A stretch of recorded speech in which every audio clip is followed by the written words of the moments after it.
You're soaking in a bath. Your hands have been under for 5 minutes. You glance down at your fingers, and the tips look like tiny brains. Wrinkled, shriveled, old. You've seen this 1,000 times. And you've always told yourself the same thing. Skin absorbs water, puffs up, and folds. Simple. Done. But what if that story is dead wrong? What if those wrinkles aren't water damage at all, but your brain, right now, reshaping your hands on purpose? To see why this matters, we need to go back to the old story, the one every textbook used to print. For over 100 years, doctors taught that your skin worked like a sponge. Dunk it in water, it swells. The outer layer grows, but the tissue beneath stays the same size. So the surface buckles and folds. Neat, tidy, and almost entirely false. Here's the first crack. A sponge swells the same way in hot water or cold. It doesn't care. But your fingers do care. In warm water, wrinkles show up fast. In cold water, they take much longer. If this were just soaking, the speed shouldn't change with heat. But it does. And that gap between warm and cold isn't small. It's the kind of gap that points to something alive. Something that responds to signals, not just moisture. Water doesn't speed up when it's warm in a way that could explain this. The pattern looks less like a sponge and more like a reflex. Something your body controls. So where does the control come from? To find out, researchers did something clever. They blocked the nerves. A doctor injects a numbing drug near the base of your finger. Then you dunk that finger in water for 15 minutes. And nothing happens. The skin stays smooth, flat, no wrinkles at all. Meanwhile, your other hand, the one without the block, crumples up right on schedule. That result alone should make you pause. If wrinkles came from water swelling the skin, why would a nerve block stop them? Water still reaches the surface. The skin still gets wet, but without the nerve signal, the folds never form. Surgeons confirm this from a different angle. Patients who had a specific nerve cut for medical reasons lost their wrinkle response for good. Every single time. So the signal starts in the nerves. But what does the signal actually do when it arrives? Your fingertips are packed with tiny blood vessels. These vessels sit right beneath the surface, filling the pad of your finger like a waterbed. When the nerve fires, it releases a chemical messenger. This messenger binds to the walls of those tiny vessels and tells them to clamp shut. The vessels shrink. The blood inside drains away. And with less volume under the skin, the surface collapses inward. Think of a grape drying into a raisin. The inside shrinks, and the outer skin has no choice but to fold. But here's where it gets strange. This isn't random crumpling. The folds follow a pattern. They form channels, grooves, almost like the treads on a rain tire. And that's not an accident. You're standing by a river. The rocks beneath your feet are slick with algae. You reach down to grab a wet stone. If your fingers are smooth, the stone slides. Water sits trapped between your skin and the surface, and there's no way for it to escape. Your grip fails. Now try with wrinkled fingers. Those ridges act like drainage channels. Water squirts out through the grooves, and your skin makes direct contact with the stone. Friction jumps. That's the gap between holding a wet jar and dropping it on the kitchen floor. There's a second way to measure this. Instead of testing friction, you test how hard you have to squeeze. With wrinkled skin, people needed far less force to hold a slippery object steady. Less effort, better control, all from a pattern that forms in minutes. Now, the obvious pushback. Some researchers argue this isn't about grip at all. They say the real reason your blood vessels clamp down in water is heat. Your body is trying to save warmth.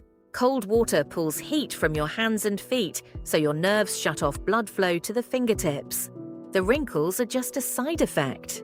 And they're not entirely wrong. Your body does shunt blood away from cold skin. That part is real.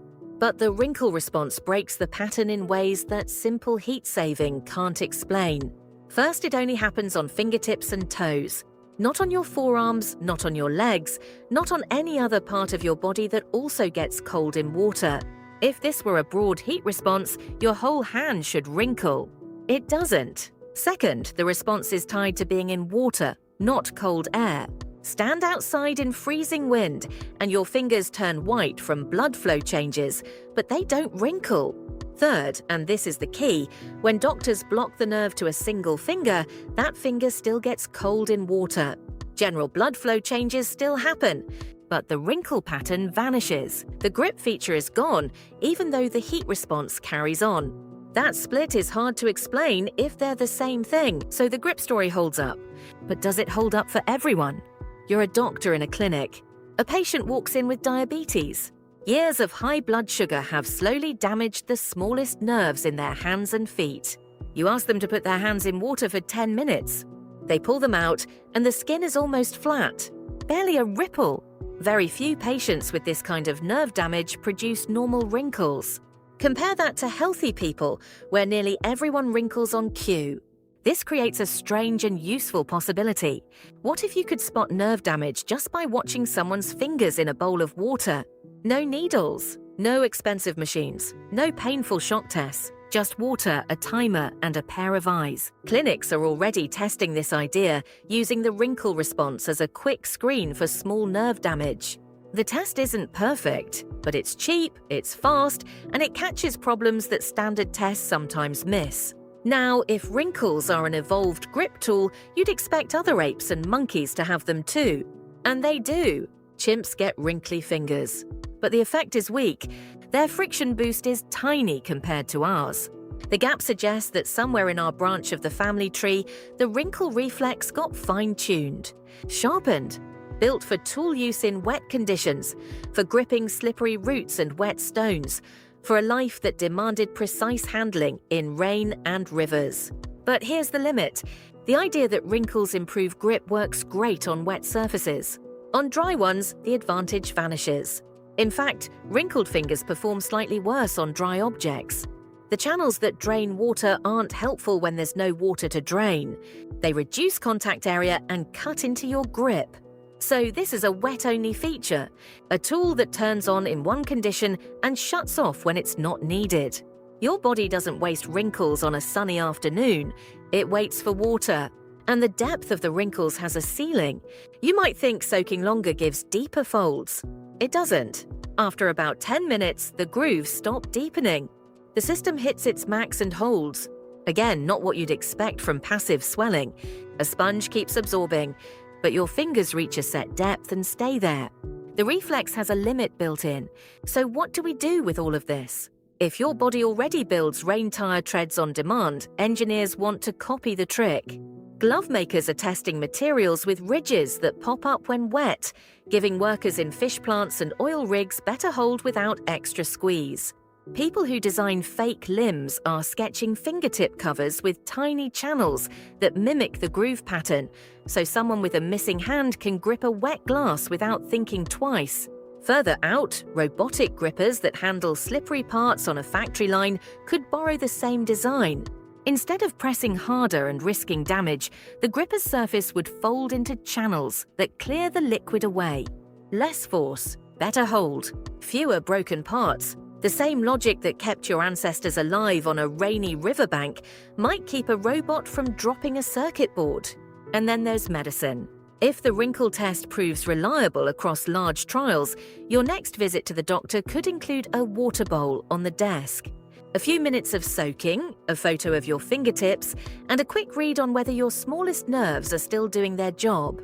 For conditions that creep in slowly, feeling one fiber at a time, early detection changes everything. Catching nerve damage far ahead of symptoms means earlier treatment and better outcomes. Your fingers spent 100 years being misread, dismissed as waterlogged sponges. But the truth is stranger and far more useful. Every wrinkle is a signal, proof that your brain is paying attention, reshaping your body to meet a challenge without you ever asking it to. If this story made you see your own hands differently, the next one goes even deeper into the hidden systems your body runs without your say. Hit subscribe so you don't miss it. Next time you pull your hands from the water and see those tiny ridges, know this: your brain drew every single one.